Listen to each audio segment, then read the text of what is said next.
Dans cette vidéo, nous vous présentons les règles à respecter lors de la caractérisation d'un réseau d'aqueduc dans AquaGeo.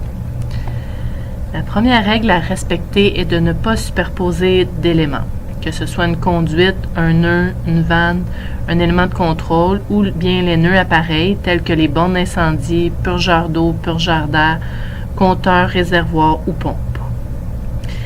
Dans une vidéo précédente, nous avons vu comment configurer la distance minimale entre deux nœuds.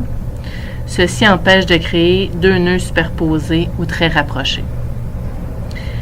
On veut également éviter de mélanger le statut des différents éléments dans un secteur. Donc, tous les éléments abandonnés ou projetés doivent être bien identifiés dans AquaGeo. Ils doivent aussi être cohérents entre eux. Donc, le statut est disponible dans la fenêtre de caractéristiques. Les choix disponibles pour chaque élément sont abandonné, actif, inactif et projeté. Dans la modélisation hydraulique, seuls les éléments actifs sont pris en considération. Par exemple, si nous avons une conduite abandonnée, elle ne sera pas prise en compte dans la modélisation hydraulique du réseau. Ce qui est important à ce moment, c'est que le statut du nœud à l'extrémité, ici, soit également abandonné. Si le nœud est actif et que la conduite est abandonnée, cela signifie que lors de la simulation, la pression à ce nœud sera nulle puisque l'eau ne pourra pas circuler dans cette conduite. Donc, afin d'être cohérent, nous changeons donc le statut du nœud pour abandonné. Au niveau des nœuds, les nœuds isolés doivent être évités. En fait, c'est des nœuds qui ne se raccordent à aucune conduite. On a un nœud ici, isolé, et un autre nœud isolé ici. Donc, s'il ne représente rien sur le terrain, on doit éviter de créer des nœuds isolés de cette façon. Également, lors de la modélisation hydraulique, les nœuds doivent posséder des élévations. Donc, pour un nœud, nous avons les coordonnées X, Y et Z.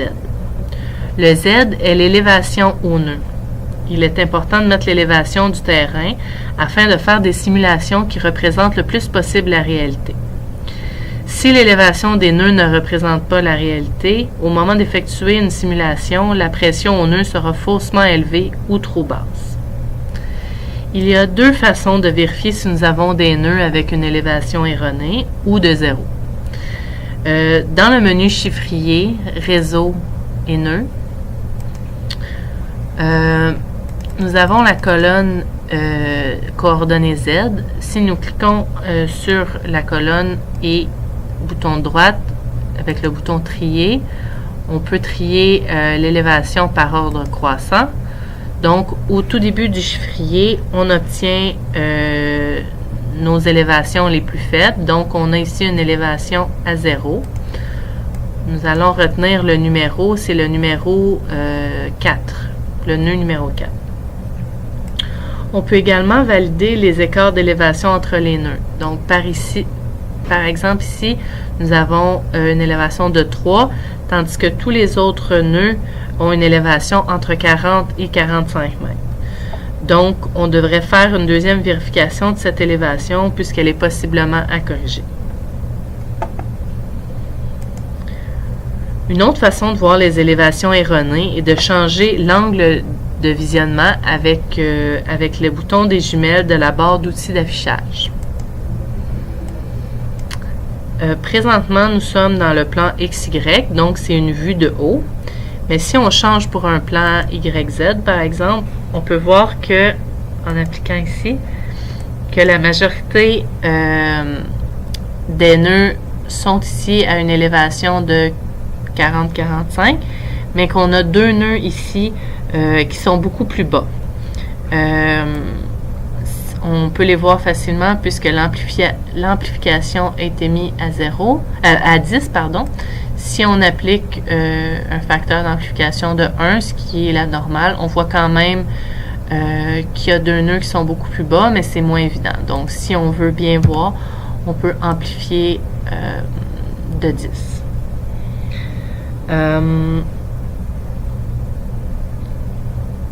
Donc, si on fait OK ici, on peut aller cliquer sur les nœuds qui sont beaucoup plus bas. Comme vous voyez ici, l'élévation est de 0, c'est notre nœud numéro 4. Donc, on peut lui donner une élévation de 42 par exemple. Là, à ce moment-là, le nœud se remet au même niveau que les autres. On peut également corriger notre autre nœud qui était à 3. Donc, pour l'exemple, on peut lui mettre une élévation de 43 mètres. Donc, à ce moment-là, tout notre réseau est aux mêmes coordonnées, à la même élévation, donc aux environs de 40-45 mètres. Donc, maintenant qu'on a corrigé nos élévations, on peut revenir à un angle de visionnement dans un plan en XY, donc pour pouvoir poursuivre les règles à respecter. Au niveau des bornes d'incendie, elles doivent être attachées à une conduite de type borne d'incendie. Par exemple, la borne ici, le type de conduite est borne d'incendie. C'est ce qui est conseillé de faire afin de rattacher les conduites de borne d'incendie au réseau. Également, une borne doit avoir une seule conduite de borne qui la relie au réseau principal. La borne, en fait, ne peut pas être rattachée au réseau par deux conduites différentes. Par exemple, si on voudrait créer une autre conduite de borne qui relierait la borne au nœud ici, si on essaie de le faire, aussitôt qu'on clique sur la borne pour y rattacher une deuxième conduite, on nous donne un message d'erreur comme quoi c'est impossible d'ajouter ou de déplacer un lien sur une borne d'incendie ayant déjà un lien. On évite également de scinder la conduite de borne en deux. Cette action n'entraîne pas d'erreur dans Aquageo, mais il y aura un message d'avertissement à l'ouverture du fichier indiquant qu'il y a des conduites de type borne d'incendie qui ne sont pas rattachées à une borne d'incendie. On voit ici un exemple du cas à éviter, en fait, où la conduite de borne d'incendie est scindée en deux. Donc, ici, les conduites de borne ne doivent pas être raccordées à une intersection. En fait, ça serait plutôt à une intersection de 4 conduites ou plus. Donc, ici, un nœud, une intersection où on a 4 conduites de réseau, on ne voudrait pas rajouter une borne ici avec une conduite de borne. On peut par contre accorder la borne incendie à une intersection de 3 conduites ou moins. Donc ici, dans plusieurs cas. Le logiciel permet de raccorder plus de 4 conduites ensemble. Par contre, il n'est pas recommandé de le faire puisque dans le fond, sur le marché, les raccords d'aqueduc disponibles n'ont pas plus de 4 connexions. Donc, créer une intersection à 5 conduites ne représenterait pas la réalité terrain. Au niveau des éléments de contrôle, il n'est pas possible d'avoir 2 éléments de contrôle sur une même conduite. Donc, ici où on a déjà un réducteur, si on tente de rajouter un autre élément de contrôle sur la même conduite, on nous demande de sélectionner une conduite sans élément attribut. Donc, ce qu'on doit faire, c'est scinder la conduite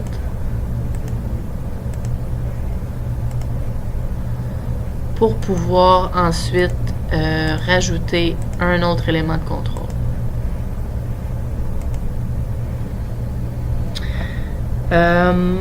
Le cas est le même avec une vanne, donc il n'est pas possible d'avoir un élément de contrôle et une vanne sur une même conduite. Donc, si je fais l'exemple également, si j'essaie de rajouter une vanne sur une conduite où il y a déjà un élément de contrôle, on nous demande de sélectionner une conduite sans élément de contrôle. Donc, encore une fois, la conduite doit être scindée pour qu'on puisse rajouter une vanne ici. Cependant, il est possible d'avoir 2 vannes sur la même conduite. Donc, si je rajoute une deuxième vanne ici, il n'y a pas de problème. On n'a aucun message d'erreur. J'ai 2 vannes. Il n'y a pas de problème. La prochaine règle concerne les vannes d'isolement de borne. En fait, ce qu'on demande, c'est qu'elles doivent bien être identifiées. Donc, un peu au même titre que les conduites de borne, on voudrait qu'elles soient bien identifiées. La vanne de borne ici doit être de type vanne d'isolement. Comparativement aux autres types qui sont vannes d'arrêt ou vannes clapet, on veut vraiment préciser que la vanne qui est sur la conduite de borne est de type vanne d'isolement. Idéalement, les conduites ne doivent pas être scindées aux vannes et éléments de contrôle. Il est par contre possible de le faire, mais ce n'est pas recommandé. Également, les vannes et éléments de contrôle ne devraient pas être localisés aux intersections de conduite. Par exemple, si je prends cette conduite ici, cette vanne ici, puis je la mets ici à l'intersection. Ok, ça nous dit qu'il n'est plus dans la chambre. Mais en fait, c'est qu'en ayant une vanne ici à l'intersection, ben c'est pas clair de quel côté de l'intersection, sur quelle conduite la vanne est située. Donc, on essaie d'éviter cette situation-là. Pour les conduites, les règles de segmentation sont les suivantes. Donc, on doit segmenter toutes les conduites au changement d'attribut. Par exemple, diamètre, matériaux ou année de construction. Si on regarde l'exemple ici, la conduite a été scindée. En regardant de chaque côté, on voit que c'est du béton 150 mm 1975. Et de l'autre côté, on a béton 200 mm 1975. Donc, le nœud ici représente un changement de diamètre de 175 à 200. Si le diamètre aurait été le même, ben, le nœud ici n'aurait pas été nécessaire. Aux intersections de conduite telles que retrouvées sur le terrain, ça va de soi. Si ici, par exemple, les 4 conduites sont connectées entre elles sur le terrain, donc évidemment, ça prend un nœud pour pouvoir faire la connexion des 4 conduites. Si on a une intersection où les conduites se croisent mais ne communiquent pas entre elles, donc à ce moment-là, le nœud n'est pas nécessaire. On veut aussi la segmentation au purgeur d'eau, purgeur d'air, réservoir, pompe et compteur, puisque ces appareils sont considérés comme des nœuds. En fait, on les appelle des nœuds appareils, et alors le nœud est nécessaire. Tel que déjà mentionné, toutes les conduites qui possèdent plus d'un élément de contrôle, ou bien une vanne et un élément de contrôle, doivent être scindées également. Donc, le nœud est nécessaire dans ces cas-là. Il n'est pas nécessaire que les conduites soient segmentées au changement de direction. Dans ce cas-là, on utilise plutôt des vertex. Donc, dans l'exemple ici, on a une seule polyligne et plusieurs vertex. On a le même exemple ici où on voit que la conduite change de direction, mais c'est une seule conduite. Donc, on n'a pas mis un nœud ici au changement de direction, mais on a plutôt ajouté un vertex. Pour ce faire, on choisit ici l'élément conduite et on vient scinder une polyligne. Donc, par exemple, ici, si je scinde ma polyligne, ensuite, je peux déplacer le nœud pour pouvoir représenter une courbe dans la conduite.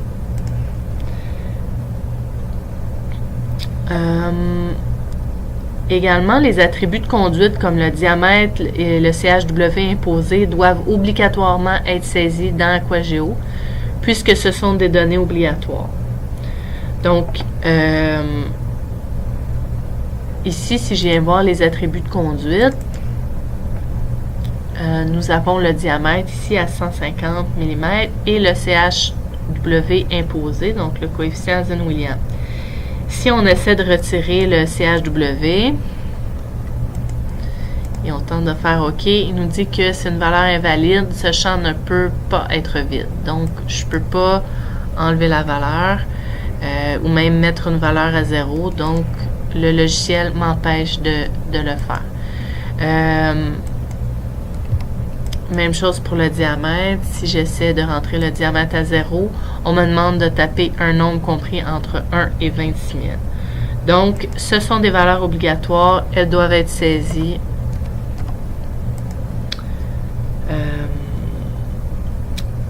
Si on n'a pas la valeur par défaut, par exemple pour le CHW, on peut mettre une valeur bidon comme 9,9 par exemple. Ou si nous avons le coefficient Hazen-Williams théorique qui a été calculé parce qu'on a mis un matériau, diamètre et année, à ce moment-là, on peut mettre ici le coefficient Hazen-Williams imposé, on peut le mettre la même valeur que le théorique. Aussi, si des tests terrain ont permis de trouver le coefficient Hazen-Williams réel de la conduite, il est possible de mettre cette valeur.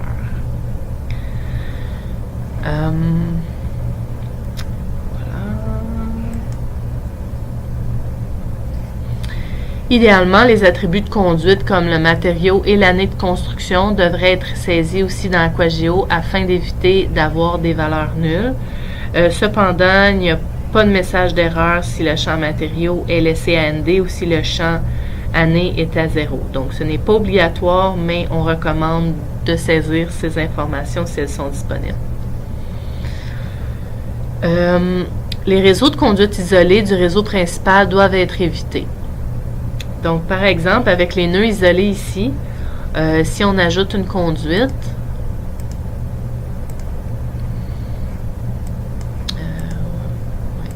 on nous demande de saisir le diamètre, donc on va mettre un diamètre inconnu et conduite de PVC avec un coefficient Hazen-Williams imposé qu'on ne connaît pas. Donc, cette conduite n'est pas rattachée au reste du réseau, même si elle le croise ici, donc c'est pas rattaché puisqu'elle n'a pas de nœud. Donc, si cette conduite représente la réalité du terrain ou qu'elle est abandonnée, ben en fait, ça justifie que la conduite soit isolée, mais il faudrait à ce moment-là venir l'identifier comme étant abandonnée. Les réseaux isolés n'auront pas de pression, ni débit ou vitesse parce qu'elles ne sont pas alimentées en eau. Finalement, pour les chambres de vannes qu'on va allumer ici, donc en fait, ce qu'on veut, c'est éviter que les chambres soient superposées les unes avec les autres. Si on tente de caractériser une chambre qui empiète en partie sur une chambre déjà existante, le logiciel va nous empêcher de le faire. Donc, il nous dit polygone non valide, intersection entre deux lignes. Donc, même si ça pourrait être le cas sur le terrain, le logiciel nous empêche d'avoir deux chambres de vannes superposées. Donc, si plusieurs vannes sont localisées dans la même chambre, on crée une seule grande chambre qui va nous permettre de regrouper les vannes dans la même chambre. Également, on peut adapter la forme du polygone de chambre afin d'éviter la superposition. Toutes les chambres doivent posséder au moins un accès. Donc, à chaque chambre qui est créée, on doit créer absolument un accès relatif à cette chambre-là. Cependant, il est possible de créer plus d'un accès pour une même chambre. Donc une chambre peut avoir plus d'un accès. Voilà donc ce qui complète les règles de caractérisation d'un réseau d'aqueduc dans Aquageo.